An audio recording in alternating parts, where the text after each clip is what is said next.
Good morning, children. Today I am going to teach you the third chapter of history of 8th class, that is ruling the countryside. In this chapter, I will tell you about colonial agrarian policy, permanent settlement, Mahalwari system, Rayatwari system, impact of revenue settlements, cultivation of cash crops, and Indigo rebellion. Before Before the British came to India, condition of the peasants was very good. They were they were leading a peaceful life. The villager was self-sufficient as they could produce everything in their own village they needed. They pay a small portion to their of their produce to king as a tax. During any natural calamity, king reduce the revenue or accept no revenue. जब तक Britishers India में नहीं आए थे, किसानों की condition बहुत अच्छी थी. वो अपने गांव में ही अपनी इतनी चीज़ें बो लेते थे जितनी उनको ज़रूरत होती थी, और उन्हें कुछ ही पोर्शन देना पड़ता था राजा को एज ए टैक्स. और जब कभी कोई आपदा आ जाती थी तो वो देते, कभी कभी मना भी कर देता था, वो लेता भी नहीं था. However, the coming of the British changed everything. लेकिन ब्रिटिशर्स के आने के बाद सब कुछ बदल गया. In the previous chapter, we have read that East India Company got the right to collect revenue of Bengal, Bihar, Odisha after the Battle of Buxar. The company needed money to buy goods, to run administration, to maintain army, and to manage war expenses.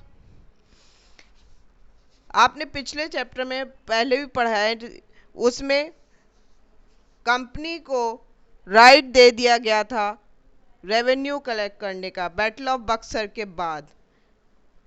तो company को ज़रूरत थी पैसे की, administration चलाने के लिए, army को मेंटेन करने के लिए और अपने खर्चे उठाने के लिए.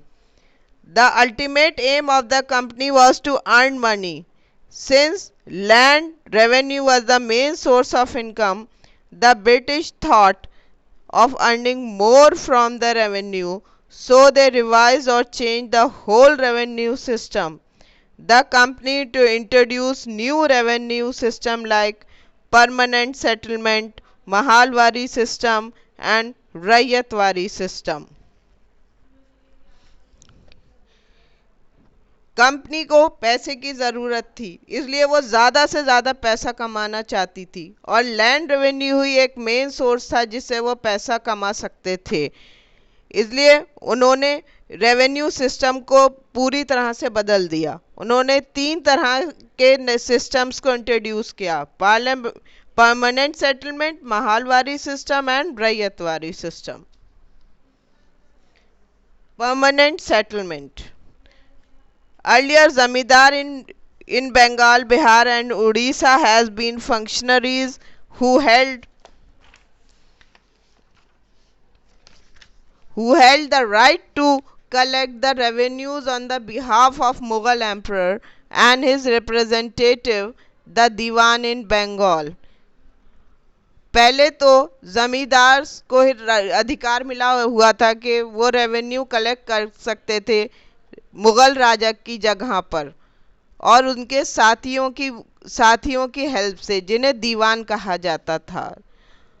The diwan supervise the zamindar to ensure whether were neither lax or over stringent.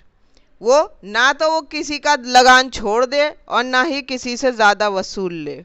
When the East India Company was awarded the Diwani or overlordship of Bengal by the empire following the Battle of Buxar in 1764, it found itself short of trained administrators, especially those familiar with local customs and laws. जब east India company को दीवानी right या दीवानी अधिकार दिया मिल गया battle of Buxar के बाद 1764 में, तब उन्हें कमी महसूस हुई एक ट्रेंड एडमिनिस्ट्रेटर्स की जो लोकल तरीके और कानून के बारे में जानते थे. As a result land owners were unsupervised or reported to corrupt and indolent officials. The result was the revenue was extracted without regard for future income और लोकल वेलफेयर. लैंडलॉर्ड्स को इंचार्ज बनाया गया, वो करप्ट थे, लेकिन इसका नतीजा क्या हुआ कि वो लोगों को से पैसे ले लेते थे, आप फ्यूचर के बारे में नहीं सोचते थे, और लोकल वेलफेयर लोगों के बारे में भी कोई उनका ध्यान नहीं था.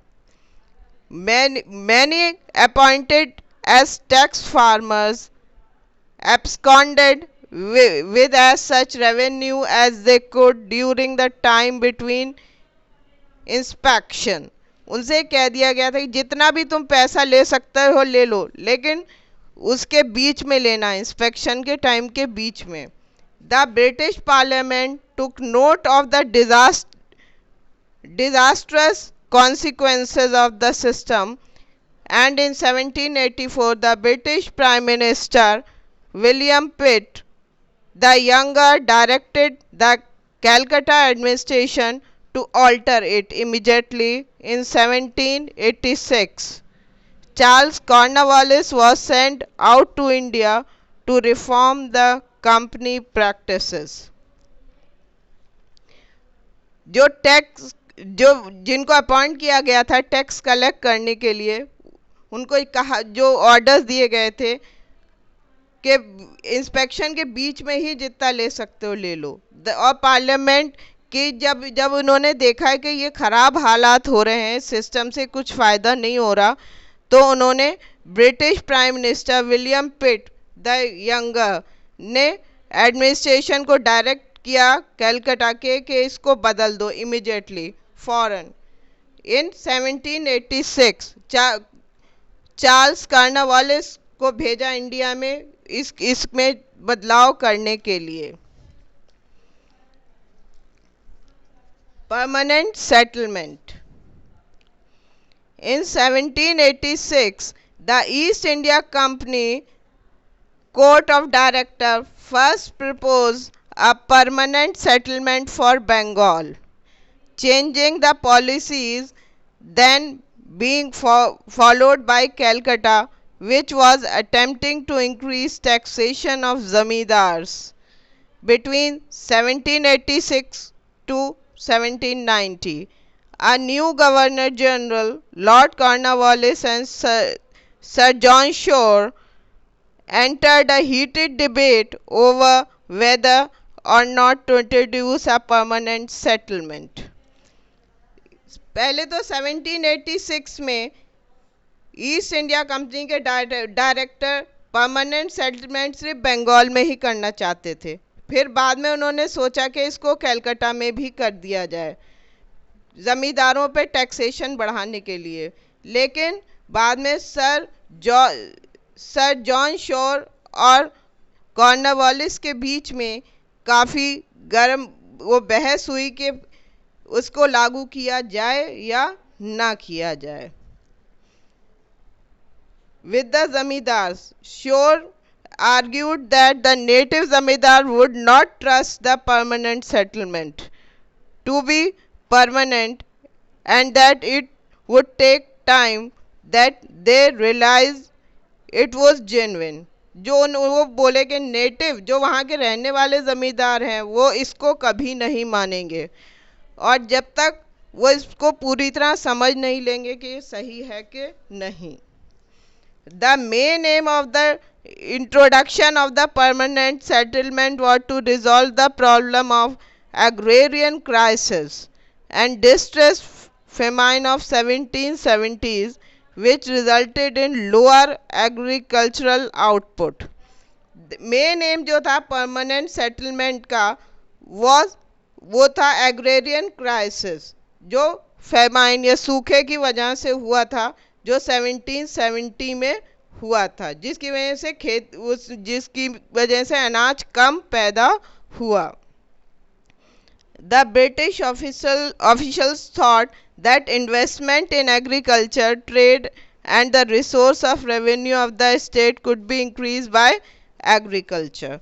ब्रिटिश ऑफिसर्स ने सोचा कि अगर इसमें इन्वेस्ट किया जाए, पैसा अगर इसमें ट्रेड में, एग्रीकल्चर में लगाया जाएगा, तो रेवेन्यू का, स्टेट का रेवेन्यू बढ़ जाएगा. For this permanently fixing of revenue and securing the right to property was done, a system came to be known as permanent settlement, जिसमें उन्होंने क्या किया कि एक अमाउंट फिक्स कर दिया और जो उन्होंने राइट था वो ज़मींदार को ही दे दिया था प्रॉपर्टी का, लेकिन उसमें एक फिक्स अमाउंट उन्हें एक ईयर में पे करना होता था कंपनी को. उसे परमानेंट सेटलमेंट कहा जाता था. This scheme was introduced in 1793 by Cornwallis. Its main features were the state had no direct contact with the peasants. The authorized zamindars to collect revenue for the peasants on their behalf. State खुद कभी company वाले direct पैसे नहीं लेते थे लगान के. वो उन्होंने कुछ ऑफिशियल्स ज़मींदार्स को बना दिया था कि वो ही कलेक्ट करेंगे उनकी जगह पर. Zamindar could sell and purchase land. ज़मींदार ज़मीन को बेच भी सकते थे, खरीद भी सकते थे. ज़मींदार were made hereditary owner of the land under their possession. और ज़मींदार जो थे वो अपनी ज़मीन को अपने अंडर में रख सकते थे. They and their successor exercised total control over lands. They were asked to collect revenue from the peasants. Every year they had to pay a fixed amount by a certain date. वो पूरे साल revenue collect करते थे, लेकिन एक certain date पर उन्हें fix amount company को देना होता था. The company's share in the revenue was fixed permanently with the जमींदार. और कंपनी का शेयर जितना होता था वो फिक्स था, उन्हें उतना अमाउंट दे दिया जाता था जमींदार द्वारा.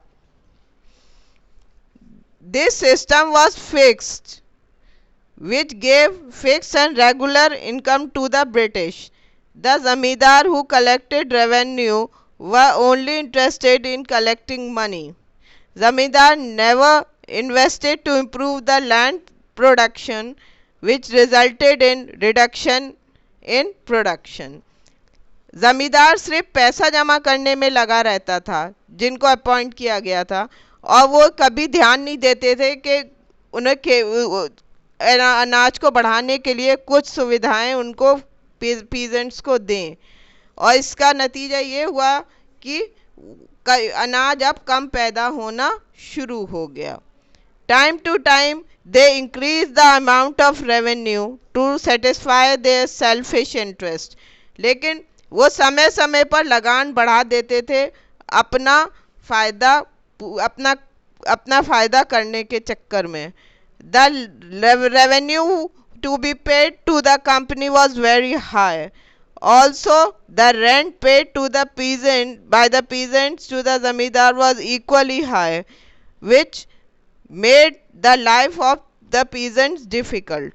जो रेवेन्यू ये किसान देते थे वो भी बहुत ज़्यादा था, और ज़मींदार जो कंपनी को देते थे वो भी बहुत ज़्यादा था. इससे क्या था, किसानों की हालत और ख़राब होती जा रही थी. They also took the loan for this. When they were not able to pay the rent, they lost their land. वो इसके लिए लोन भी लेते थे और जब वो अपना लोन वापस नहीं कर पाते थे तो वो उनकी ज़मीन को ले लिया जाता था, ज़मींदार उनकी ज़मीन ले लेता था. The Britisher and zamindars also faced a bit due to the feature of this settlement, as the revenue was fixed and regular. In case of drought, when peasants were not able to pay the revenue, zamindar were forced to pay revenue to the British.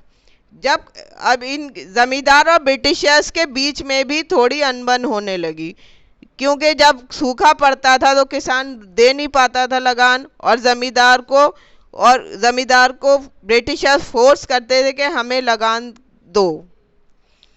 ज़मींदार who failed to pay the revenue to the company lost their title of ज़मींदारी. जो उनको revenue ज़मींदार जो उन्हें revenue नहीं देते थे तो ज़मींदारी का टाइटल भी छीन लिया जाता था. When production increased, the company never benefited from it. लेकिन जब प्रोडक्शन ज़्यादा था तब भी कंपनी को उससे कोई फ़ायदा नहीं होता था. They could not increase the revenue as it was fixed. वो रेवेन्यू को बढ़ा नहीं सकते थे क्योंकि वो फिक्स्ड था. Thus, the permanent land revenue settlement involved three parties: the government, the zamindar and the peasants. इसमें परमानेंट लैंड रेवेन्यू सेटलमेंट में तीन पार्टीज थी. पहले गवर्नमेंट, जमींदार और peasant. As this settlement the role of the government and zamindar was fixed and the role of peasant was not at all defined, and the peasants were just put on the mercy of the zamindars, and thus they were the worst affected due to this settlement. इसमें दो लोगों को तो fix हिस्सा मिल जाता था, government को और जमींदार को, लेकिन सबसे ज़्यादा परेशान जो था वो था किसान, क्योंकि उसे जमींदार की दया पर रहना पड़ता था और वही सबसे ज़्यादा परेशान हुआ इस सेटलमेंट द्वारा. Mahalwari system. The government of William Bentinck made a thorough revision of the Act of 1823, and thus the Mahalwari system was introduced. They realized that the result of the regulation of 1822 was nothing other than widespread mercy. Government ने एक पूरा revision फिर से किया गया जो William बेंटेक ने किया. उसने कहा कि इससे यह पता चला कि इस रेगुलेशन ऑफ 1822 से कुछ नहीं हुआ सिवाय एक परेशानी पूरी तरह से फैल गई.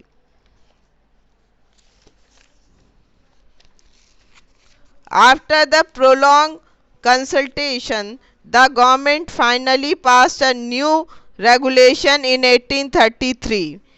The Mahalwari system of revenue was introduced by Holt Mackenzie and Robert Martin Byrd.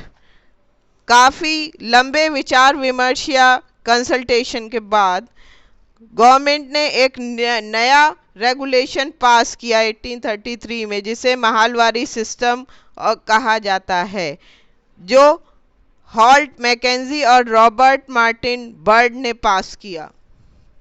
It played a large part in making the system more flexible. The process of preparing estimate of produce and rent were simplified too. इसमें थोड़ा जो process था, तरीका था, उसमें पहले तो ज़मीन को मेजर किया जाता था, उसके पता किया जाता था कितना उन्होंने उसमें अनाज पैदा हुआ और उसी के हिसाब से ही लगान लगाया जाता था. It also introduced the fixation of the revenue average rent for different classes of soil. The process of increasing measuring land, examining soil quality व improve further। इसमें वो पहले उन्होंने कहा लैंड के हिसाब से होगा, जमीन के हिसाब से ही लगान लगाया जाएगा। जो जमीन उपजाऊ ज्यादा होगी उस पर ज्यादा होगा, जो कम होगी उस पर कम होगा। और उसमें जमीन को नाप लिया जाएगा और उसके बाद उसमें उसके हिसाब से जो उसकी मिट्टी को देखा जाएगा, उसके हिसाब से ही लैंड के जब ही उसका रेवेन्यू फिक्स करेंगे। The state demanded was fix as 66% of the rental value and settlement was made for 30 years।